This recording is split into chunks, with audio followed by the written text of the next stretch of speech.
I'm Kevin Crawford from Kevin Crawford Consulting, and welcome to the Executive Mirror.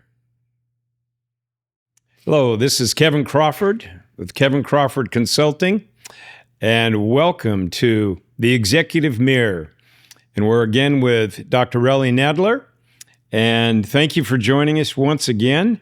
And we have an interesting topic today, don't we? Yes.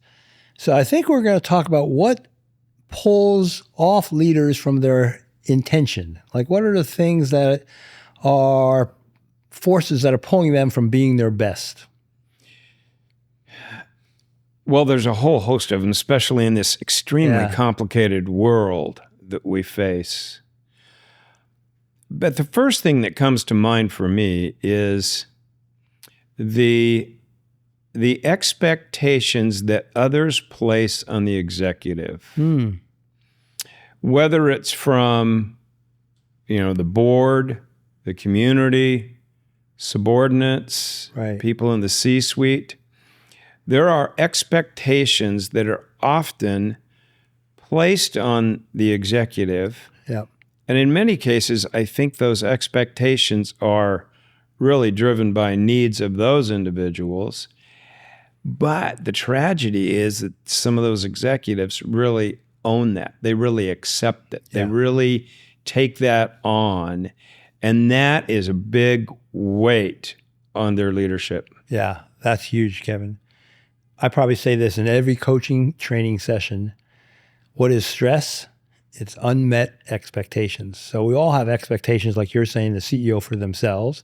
But then you have the board that wants something from them, or then their direct reports want. And so until they can be clear and maybe manage those expectations, I think we have these achievement-oriented, superhero type executives, and they probably are doing too much. And so I remember coaching one chief technology officer, and I've said this to others, what if you were 15% less effective?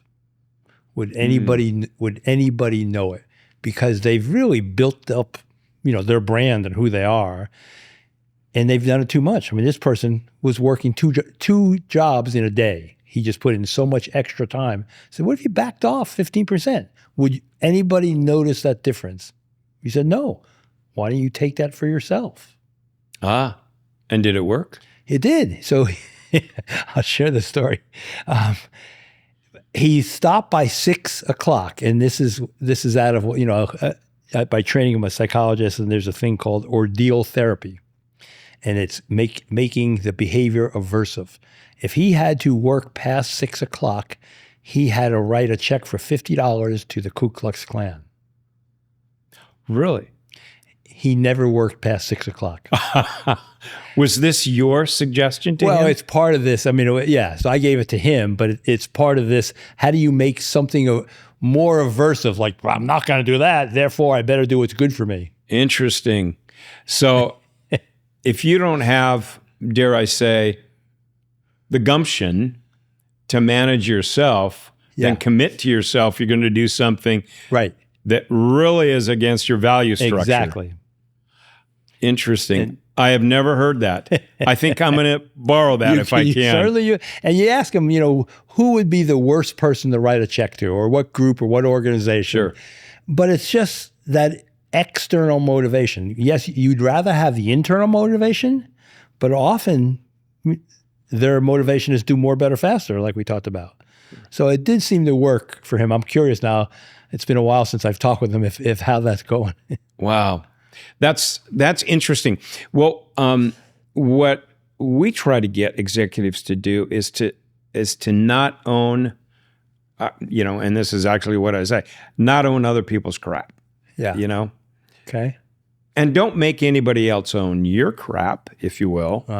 Excuse me for being crass. Right. But so many people want you to own their own stuff, whatever it happens to be. Yeah. And as you dig down into that just a little bit, as I said earlier, it's really a lot of their issues that they're trying to get somebody else to own and be responsible for. Beautiful, yeah. So in other words, they're the victim, and you're the one that can make that victimness go away for a little bit. And so they just dump this on you. And I had a rule when I was executive, no dead squids on my desk. Oh, I like that. You know, you couldn't walk in and dump a problem on it. Right. You know, you had to work through it and come up with solutions and et cetera, et cetera. But it's the same kind of thing. It is perfect. I heard there's a famous Harvard Business Review article, Who's Got the Monkey? And the monkey is the dead squid. And so the monkey comes in, and I think so many leaders, because everything they're trying to do more of, someone's got a problem and they look a little confused, you know, who do you want me to talk to? And, you know, how do you want me to do that? And the leader gets sucked in. They're like, oh, I'll do it. You know, it's faster for me. I've done that before. They get manipulated. Or it's, I know so-and-so, I'm going to be talking with them. And so, just like you said, the visual of the dead squid, so they got this monkey and they got everybody else's monkey. And so the idea is, how do they walk out with their own monkey on their back? And while they're there, the good leader says, hey, why are you doing that? Can you also grab this one and take that one? And people who are really good, I'm sure you've seen this. Sometimes I've had an executive say, you know, I don't really do that much. Meaning, you know, things are smooth. They're not taking the monkeys. They've delegated well. This fits right into what we do at Kevin Crawford Consulting, and that is help people understand how to delegate. Uh-huh. You know, and one of my rules is that the things that you're doing in your organization, if you're the CEO, right, or actually anybody, any executive, should be only the things that you can do. Nobody else can do. That's great. If somebody else can do it, then they ought to be doing it. But so often they take it on because they don't like the way that somebody does it, or it's not going to come back exactly the way that they would want it. And if it has to be done that precise, there's probably a problem with your expectations. Yeah. And if it has to be that specific, maybe you should be doing it. But in most cases, it really doesn't need to be done with that precision. And somebody else can do it. Somebody else can have the experiences created from that, okay? But get that stuff off your desk. And in my mind, that frees people up to do the thinking that we're trying to get people to do more of. So when you do that with them, are they kind of surprised when they really take what you're saying that only you could do? I imagine it's a smaller subset. I mean, are they surprised kind of by that? Because they got everybody out there that can do a lot of good things. Right. They are, but it makes sense once they think through it. Yeah. And it goes back to previous conversations we've had about intentionality. Yeah. You know, typically people don't delegate with intentionality. They certainly don't lead with intentionality. Right. Well, here, set up these rules for delegating. Why do you delegate? Yeah. You know, what's the reason that you delegate? Well, you want to give somebody else an experience, grow them a little bit. You want to free your time up. It's an issue of time management. Right. Free you up for the things that only you can do. Yeah. So there's a lot of good reasons to delegate.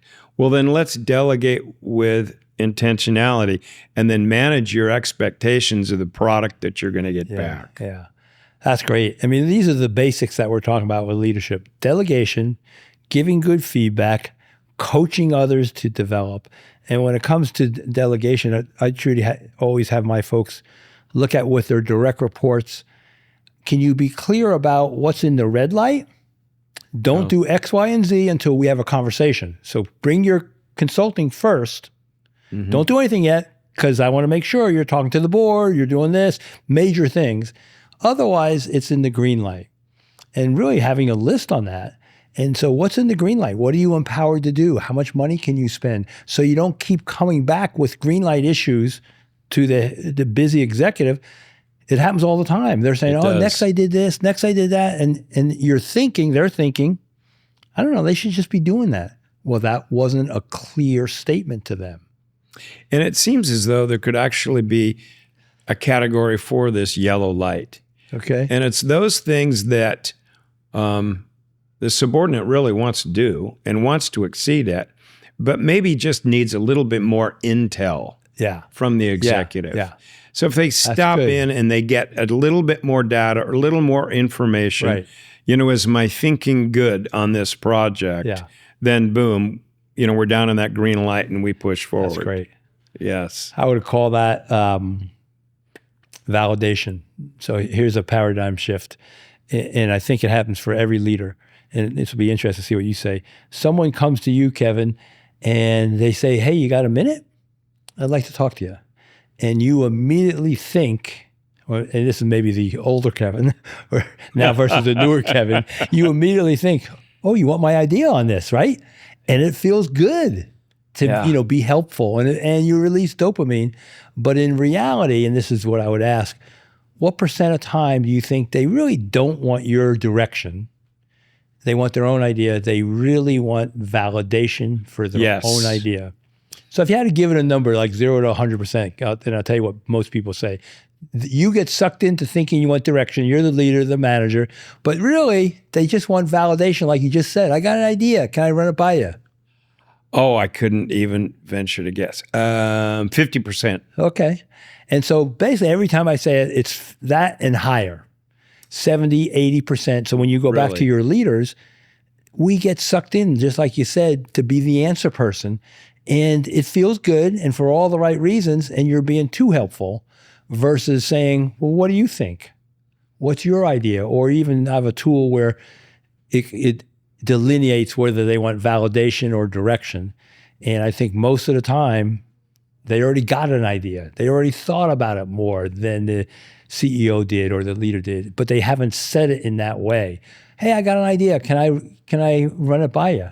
Because if you don't say that, hey, you got a minute? Oh, you want my ideas? So how many times do you think, or what percentage of the time would you say that it's validation on the work product that they're doing, as opposed to just validation of who they are in the organization? That's a good point. So in this example, I would say it's validation on their work example, on what the work is in this example. Not to take away that I think they want validation for who they are. But in this example, I think it's that on autopilot, that the leader's stepping in on something that they already thought more about. It's already their problem, and they need to bite their tongue and say, well, what do you think about this? Mm-hmm. Or the person individually can help the leader. Hey, I got an idea. I'd like to run it by you. Oh, go ahead. Back to the idea about giving the executive time to be the executive. Yeah. By doing that, by delegating and freeing up a lot of time, you have time for those employees that come up there and are seeking validation. You can take them through the whole discussion about permission to fail, permission to make decisions. Yeah. We'll tell you when it's a line you can't cross. Right. We'll identify the red signal. Red light, okay? But we want to give you space to explore, to use your best judgment as you have. And you know the chances are it's going to be okay even if it doesn't turn out the way you design it. Yeah. We'll make do. But the learnings from that, you can't measure the learnings from that kind of experience. Well, just hearing you say that, and I imagine if I was hearing that from you, that's so valuing, in your development. And I want to see you grow. What would that look like for you? Go explore. I mean, they're going to sail out of the office of an executive who does that. All right. Interesting. Well, once again, fabulous conversation. Thank you again for joining us. For more information, contact Kevin, CrawfordConsulting.com.